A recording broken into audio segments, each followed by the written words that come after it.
Now, I don't know how much of this was organized in that way, but this did give it an illusion that the turnout was higher than it would have been in some areas. You could also argue it was the organizers moving. You again had 190 organizations involved with this. And if you think that you're an event organizer and it's a nationwide event, you move people from one place to the next. Again, come to your own conclusions on the buses, but we can say for sure it was happening at least on some scale. It's not clear how broadly this was or what organizations were doing the buses, but it does seem it happened in at least some areas where the protests were taking place. And that could also become more common going forward. Interestingly, the big question is, do these No Kings protests have anything to do with the anti-ICE rallies, which are turning into riots in some places? It turns out that yes, they do. In fact, some of the organizations are involved with both, and some of the organizations from the No Kings rallies, they are planning future events around the anti-ICE rallies.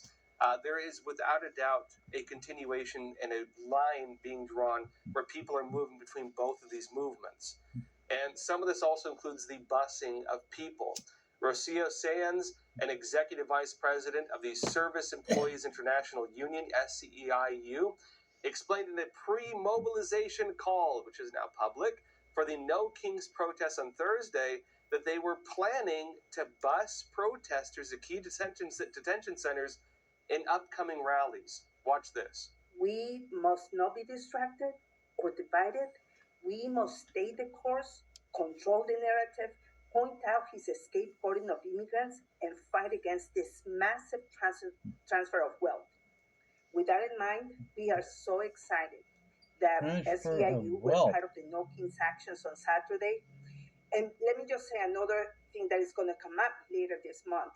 We are planning a justice journey with buses of workers headed from across the country to the detention centers in Louisiana to demand an end to ICE detention. Over 500 people have responded to join us, and that will be a whole narrative that we can drive for 6 days. Now, according to James Lindsay, with the riots in Los Angeles and other similar violent incidents now stirring up all across the United States, there is also a key tactic at play, a communist tactic. He referred to this as the mass line and what's called planned spontaneity, which sounds inherently contradictory. Planned spontaneity. In other words, it looks grassroots, but it's organized and planned. I had the pleasure of speaking with James Lindsay at Freedom Fest last week, and we talked about how this tactic works. Watch this. So the idea is that you pay agitators to look like grassroots people, to go among grassroots people, and to cause an uprising, right? So it's planned out, but it's made to look like a spontaneous student protest or, immigration protest or whatever. But mostly it's organizers, like you described, with some grassroots people that are, coming out, that eventually starts becoming a center of gravity for people who want to protest and throw a fit, and it becomes a phenomenon that was originally all fake, right? So it gives the illusion of a mass movement from the ground up, but it was actually orchestrated from planners and organizers who made it look like there was one, and this was called planned spontaneity. So they wanted the idea that it looked like a spontaneous movement, but they had to organize it and make it look like that. So they built this out. And that was part of the mass line tactic that Mao Zedong would use. Now, I should note, this is an important tactic to become aware of because it happens a lot. This could be, for example, if you break it down what it is, it gives you the illusion that there is a consensus and you're the odd one out. You're the one who's not going with the crowd. You're the weird one. And there's a lot of ways they do that. It goes in entertainment. How many of you watched a TV show and there's a laugh track and you're like, well, geez, everybody else thinks this is funny. Maybe I should think it's funny too. Everybody else boos at this. Maybe I should boo too. Everybody else applauds on this. Maybe I should do it too. You have a lot of late night TV shows with, of course, the laughter's a scam. And of course, that is made to mess with your head. It's to make you think that, okay, everybody else, views this issue this way. That is the consensus. I either align with the crowd or I'm the weird one.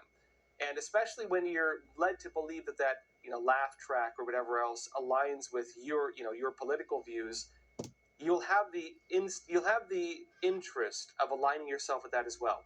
That's one of the ways that you're made to kind of march in lockstep when you get within certain movements. Another thing they do is this: they will frame the illusion of mass support or mass opposition. Very common as well. I'll give you a couple examples of this, because it can even be used to frame people. This can be used to create crimes. It can be used for all kinds of things. Going back to some of the earlier communist tactics, James Lindsay and I discussed a lot of this if you want to watch the full interview. One issue I mentioned was during the Cultural Revolution in China, where the Chinese Communist Party was seizing control of the country. What did they do when they were kind of establishing their control? They would have Chinese Communist Party agents go to town hall meetings. And this is an important tactic, because if you learn this tactic, there are people who do this in the United States. This is something happening in America. But going back to China when the communists were taking over, what did it look like? You'd have a town hall meeting, and one person would come up and say, "I've been victimized. The landlord," or something like that, is causing all these problems for me. Because remember, the early communist revolution in China was mainly against the landlord class and against the teachers and so on like that. They'd say, "The landlord is victimizing me. The landlord is causing all these problems." And then you'll have another person, maybe a crying woman, saying, "Oh, I can barely survive. My children, where will we live if they raise my rent yet again?" Another person stands up and says, "We need to fight. We need to kill them." Maybe you have another person stand up and gives a very weak argument. I don't know if we should do that. And then another person shoots them down and makes them look like an idiot. And then what happens? A group comes up and says, "This is the solution. We're going to march on there right now. We're not going to let this abuse take place anymore. Let's all go." And everyone cheers and says, "Yes, we will do it." This is a communist tactic, to have a minority appear to be a majority. This is the method they use to make a small group of people look a lot larger than they are, because this is how it works. Every one of those people who stood up, the person who brought up the issue in the first place, the crying woman, the guy who gives a weak argument, and of course the individuals who then rallied everybody to go, all of them were part of the same group, but they dispersed themselves to look like they were not. And by doing that, you could have a group of 4 or 5 people move an entire town hall meeting. You could have a group of 4 or 5 people manufacture an illusion of consent, and by doing so, make people believe that everybody else believes in this, and if I don't join it, I'm the weird one out, and maybe they'll even target me.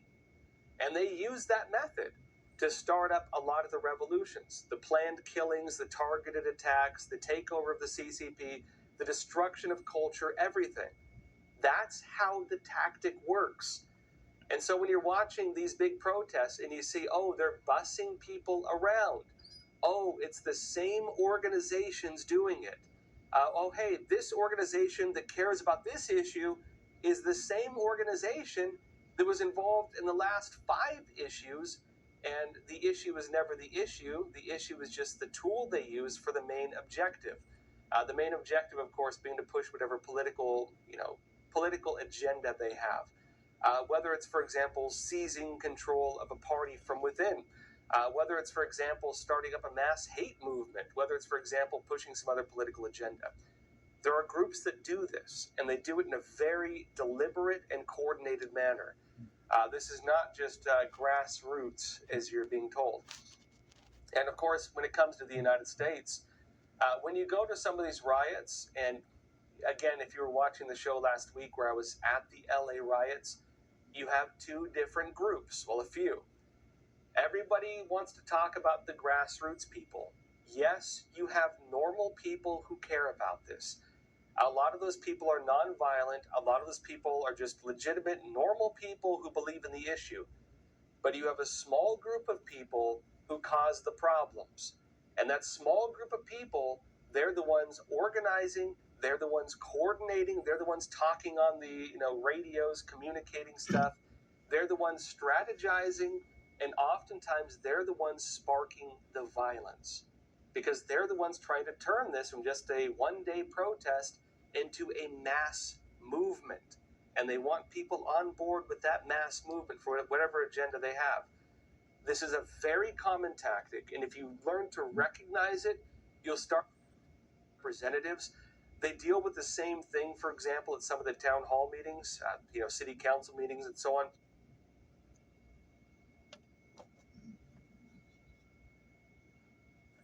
It's about whether they should have some of the trans programs in schools. You'd have a large group of children show up. The kids will give very, heartfelt speeches. They'll go up and testify, because in the United States, everybody has the right to go and testify before the House. They'll give you, usually a minute or 2 minutes. Oh, come on.